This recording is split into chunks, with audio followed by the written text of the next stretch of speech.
اے پیغمبر کہہ دو کہ لوگو اگر تم کو میرے دین میں کسی طرح کا شک ہو تو سن رکھو کہ جن لوگوں کی تم اللہ کے سوا عبادت کرتے ہو میں ان کی عبادت نہیں کرتا،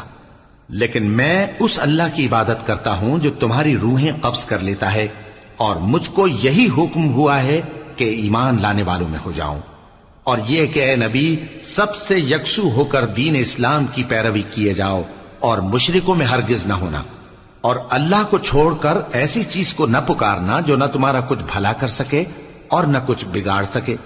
اب اگر ایسا کرو گے تو ظالموں میں ہو جاؤ گے، اور اگر اللہ تم کو کوئی تکلیف پہنچائے تو اس کے سوا اس کا کوئی دور کرنے والا نہیں، اور اگر تم سے بھلائی کرنی چاہے تو اس کے فضل کو کوئی روکنے والا نہیں۔